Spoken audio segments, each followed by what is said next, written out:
आईने हिंदी के एक नए एपिसोड में आपका स्वागत है। इस वीडियो में हम पहले बात करने वाले हैं रूस के बारे में। देखिए, हम सब ने पिछले कई दिनों से तेजस मार्क 2 प्रोग्राम के बारे में डिस्कस किया, हमने कावेरी इंजन के बारे में डिस्कस किया, लेकिन रूस किस प्रकार से अपने ऑफर्स को इंटरेस्टिंग बनाता जा रहा है और कैसे अमेरिका और रूस के बीच में भारत की मार्केट को लेकर जो कंपटीशन चल रहा है, ये भारत को कैसे बेनिफिट पहुंचा सकता है, इसके बारे में हमें कुछ नई अपडेट्स देखने को मिली।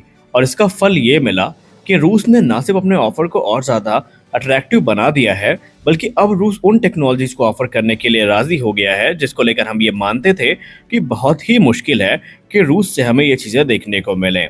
आपको एरो इंडिया 2025 तो याद होगा, जहां पर रूस ने अपने कई एडवांस सिस्टम्स को प्रदर्शित किया था। इसमें SU-57 फैलन और प्रोडक्ट 177S इंजन शामिल था।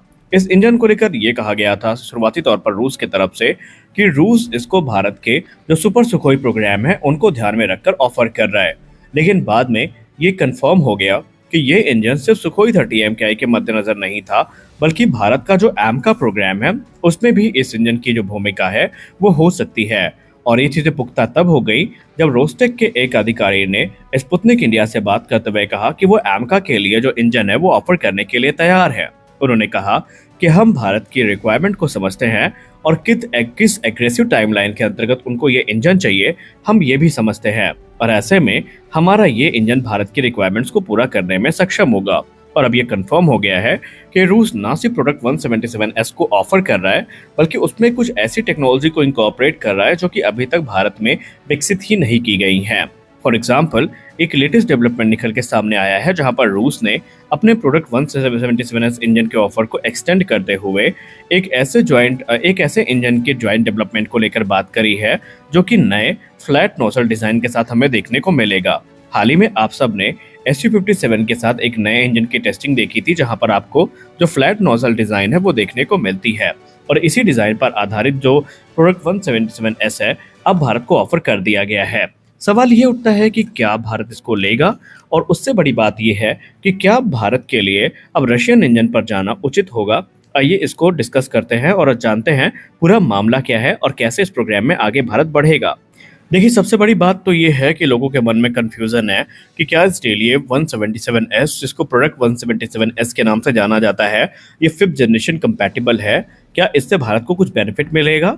तो इस पर क्लैरिफिकेशन देते हुए रूस ने खुद इस चीज़ को एक्सेप्ट किया है कि इसके लिए 177S एक 5th जनरेशन इंजन है, क्योंकि इसमें बहुत सारे जो एलिमेंट्स हैं वो AL51 से डिराइव किए गए हैं। AL51 वही इंजन है जो SU-57 के लिए अंडर डेवलपमेंट है, और ये इस समय सबसे पावरफुल इंजन में से एक माना जाता है, और इसी में से टेक्नोलॉजी को प्रोडक्ट 177S में बोरो किया गया है, जिसका चलते इसमें न सिर्फ परफॉर्मेंस इंक्रीज हुई है, बल्कि यहाँ पर इसके जो ओवरऑल कैरेक्टरिस्टिक्स है वो भी चेंज हुई हैं। अब advance medium combat aircraft programme की बात करें तो इस प्रोग्राम को इस समय एरोनॉटिकल डेवलपमेंट एजेंसी और हिंदुस्तान एरोनॉटिक्स लिमिटेड के द्वारा आगे बढ़ाया जा रहा है। और AMCA की एक सबसे स्पेशलाइज्ड जो चीज़ होगी वो होगा उस स्टेल्थ क्रूज कैपेबिलिटी या सुपर क्रूज कैपेबिलिटी आप कह सकते हैं, जहां पर बिना आफ्टर बर्नर्स का यूज़ किए ये एयरक्राफ्ट सुपरसोनिक स्पीड पे ट्रैवल करने में सक्षम होगा। इसके अलावा इसमें आपको एडवांस जो सेंसर फ्यूजन है वो देखने को मिलेगा, एडवांस एवियोनिक्स और रेडार सिस्टम देखने को मिलेंगे, और इन सब के लिए एक पावरफुल इंजन का होना अत्यंत आवश्यक है।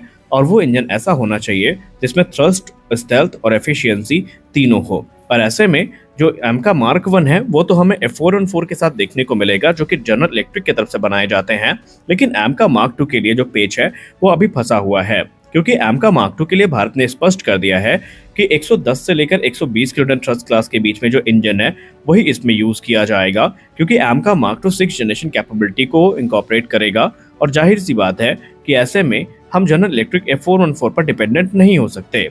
वही अगर हम बात करें प्रोडक्ट 177S की, तो रिपोर्ट किया जाता है कि इसका जो थ्रस्ट है वो 142 किलोटन का है, जो कि आगे चल के और ज़्यादा इंप्रूव किया जा सकता है आफ्टर बर्नर्स के साथ में।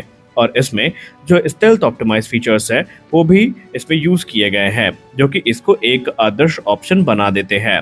177S की बात करें तो इसको रशिया के यूनाइटेड इंजन कॉर्पोरेशन के द्वारा विकसित किया गया है, और ये 5th जनरेशन टेक्नोलॉजी से इक्विप है।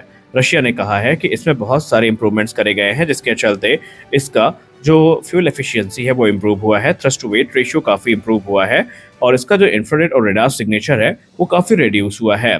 वहीं सबसे खास बात तो ये है कि इसकी सर्विस लाइफ हमें 6000 घंटे की देखने को मिलेगी, जो कि AL-31 की तुलना में कई गुना ज़्यादा है। और ये stealth rated thrust vector control nozzles के साथ हमें देखने को मिलने वाला है। AL-51 से अलग ये जो इंजन है, ये हमें बेसिकली फ्लैट नोजल डिजाइन के साथ देखने को मिलेगा, क्योंकि AL-51 में सर्कुलर सेरेटेड नोजल्स हमें देखने को मिलती है, लेकिन यहाँ एयर प्रोडक्ट 177S में हमें 2D फ्लैट नोजल डिजाइन देखने को मिलेगी। और ये ठीक उसी प्रकार से है जैसा कि आप F-22 रैप्टर के इंजन में देखते हैं।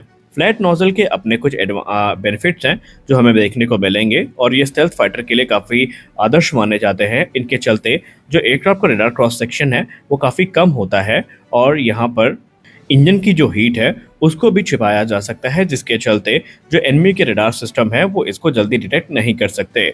और रशिया ने न सिर्फ इसके को डेवलपमेंट को ऑफर किया है, बल्कि उन्होंने तो यहाँ तक कह दिया है कि अगर भारत इसको सेलेक्ट करता है तो मेक इन इंडिया इनिशिएटिव के अंतर्गत ये इंजन भारत में बनाए जाएंगे। Complete transfer of technology Bharat को दी जाएगी। टेक्निकल नो हाउ और जो DRDO के इंजीनियर्स हैं, बाकायदा उनको एक ट्रेनिंग प्रोग्राम से गुजारा जाएगा, जहां पर इस इंजन से छोटी से छोटी जुड़ी जो चीज़ हैं वो हमें देखने को मिलेंगी। और सबसे खास बात तो ये है कि जब सवाल ये उठा कि क्या ये AMCA के इंजन बे के साथ कंपैटिबल होंगे, तो इसका जवाब था बिल्कुल। रशिया ने स्पष्ट शब्दों में ये कहा कि ये इंजन AMCA के एयरफ्रेम के साथ पूरी तरीके से कंपैटिबल हैं, और आने वाले भविष्य में इसमें जो इंडिजिनस कंपोनेंट भारत चाहे तो वो लगातार बढ़ाता रहेगा। इससे रशिया को कोई भी प्रॉब्लम नहीं है। हालांकि यहाँ पर भले ही प्रोडक्ट 177S के इतने अट्रैक्टिव ऑफर आ रहे हों, लेकिन अभी भारत में जो डिफेंस एक्सपर्ट है वो इसको लेकर काफ़ी संतुष्ट नहीं है। उन्होंने कहा कि ये इंजन अभी प्रोटोटाइप फेज में ही है और अभी इसकी इन फ्लाइट टेस्टिंग नहीं हुई है। और रशिया से एक रिपोर्ट निकल के सामने आई थी जहां पर कहा गया था कि जब तक उनको पोटेंशियल बायर्स नहीं मिल जाते तब तक इसकी जो फ्लाइट टेस्ट है वो आयोजित नहीं किए जाएंगे। तो ऐसे में ये ऑफर तो अट्रैक्टिव है, लेकिन भारत के लिए एक यहाँ पर अनसर्टेनिटी बनी हुई है कि इसकी जो एक्चुअल परफॉर्मेंस है वो कैसी होगी। हम सब जानते हैं कि रशियन जो क्लाइमेट है, रशियन एनवायरनमेंट जो है वो काफ़ी ठंडा है, और वहाँ पर जो इंजन में थ्रस्ट ड्रॉप जैसी चीज़ें हैं वो जल्दी देखने को नहीं मिलती। लेकिन यहाँ पर भारत की हॉट और ह्यूमिड कंडीशन में ये इंजन कैसे परफॉर्म करेंगे, ये देखना काफ़ी इंटरेस्टिंग होने वाला है।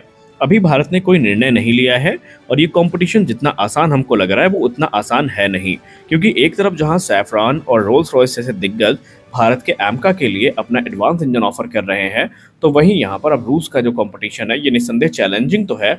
लेकिन अगर रूस ने भारत की बात मानी और रूस भारत को कन्विंस करने में सही रहा या सक्षम रहा, तो संभावित है कि आने वाले भविष्य में कोई ऐसा संभावित वेंचर हमें देखने को मिले जहाँ पर रशियन इंजन का निर्माण भारत में किया जाए। आप इसको लेकर क्या सोचते हैं? क्या अब आपको लगता है कि रशिया का ये इंजन ऑफर सबसे बेस्ट है? और अगर आपके नज़र में सैफरान या रोल्स रॉयस का कोई ऑफर बेस्ट है तो वो क्यों है? इसके बारे में ज़रूर बताइए। मिलते हैं अगले वीडियो में, तब तक के लिए जय हिंद।